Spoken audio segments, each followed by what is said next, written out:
What 3 watches did I bring out with me to Dubai? Well, here they are. A lot of you know, if you've seen my other previous videos, that I've got a few more watches in my collection, but I don't want to travel with all of them because, you know, what if your luggage gets stolen, or what if, I don't think customs like people traveling with sort of 6, 7, 8 watches. You know, you could be up to, you know, money laundering or something like that, or tax avoidance or something. So I don't bring them all out, but I do want to bring a few.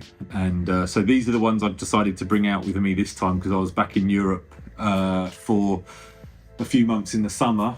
And so I bought some of these watches back with me. I'm going to go through the reasons why I bought each particular one, a little bit of a review of how I'm enjoying them as well. And I'll let you know which one is my favorite at the end of the video. I had to bring this one with me. I'll start here. Reason is I do a lot of swimming. Let me turn that around. I do a lot of swimming because there's basically nothing else to do if you want to be outside in Dubai, because it's so hot in the summer.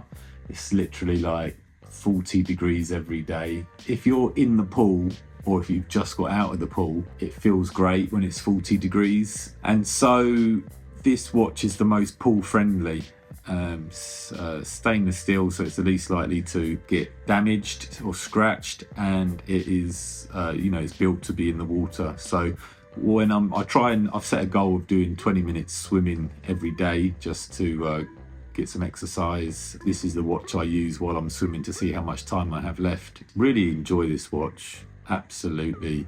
If you want to just own one Rolex for the rest of your life, the Submariner is really, you can't go wrong. It's great for every occasion. It's not too big like some of their other deep sea models. Really enjoy this watch, would recommend it. Let's go to the next one. So let's go to the Daytona on the Oysterflex with the chocolate dial.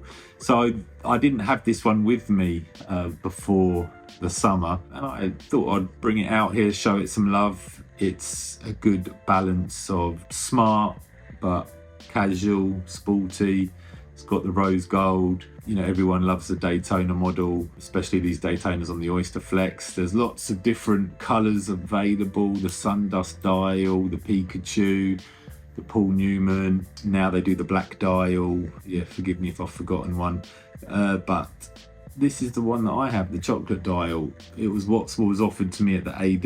It's probably not the one I would have chose, but now that I have it, I absolutely love it. Yeah, it's the only sort of rose gold piece that I have, and I don't have another chocolate dial, so really love it. I don't wear it in the pool just because I've got the Submariner. You know, when I'm going about my daily business, I do like to wear it. These, in my opinion, are the 3 best sports models: the Daytona, the Submariner, and the GMT.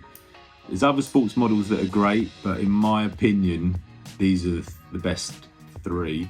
Let me know in the comments what your top 3 would be, if there's one that you think deserves to be in the place of these. Now this one, the solid 18 karat yellow gold GMT, man, this is just so good for Dubai. Like, you can't wear this in London. You'd get your arm cut off. You know, where else am I going to wear it if I don't wear it here? Absolutely love this watch. Don't necessarily wear it every day because it is quite out there, but you know, I do wear it a lot because whenever you go out in the evening or something, it's you know, it's appropriate. And you know what, it's so comfortable, and I love precious gold pieces because of the weight.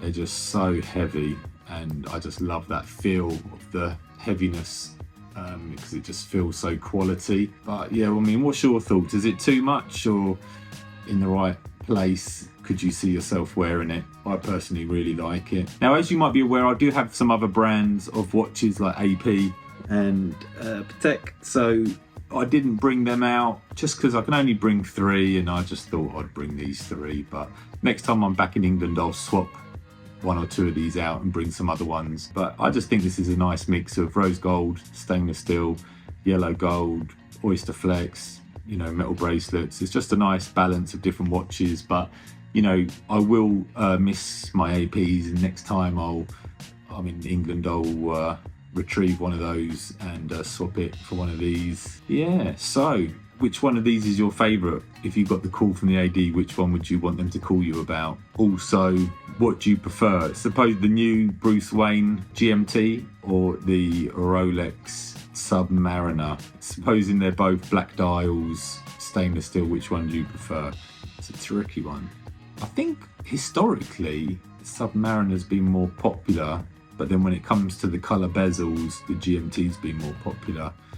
But if it's a black dark bezel compared to a black bezel, I think the Submariner's been more popular. But correct me if I'm wrong, I'm not sure. Anyway, well, that's it for this video. Like, subscribe, leave a comment. I'm doing another competition for a Mission to the Moon Omega swatch. So leave a comment and you will be eligible. The last guy who won, he left 6 comments over various videos, so he gave himself a little bit more of a chance, but he's got the watch now and he's enjoying it. Some people are lucky and do win. So like, subscribe, follow, and I'll see you in the next one. Bye bye.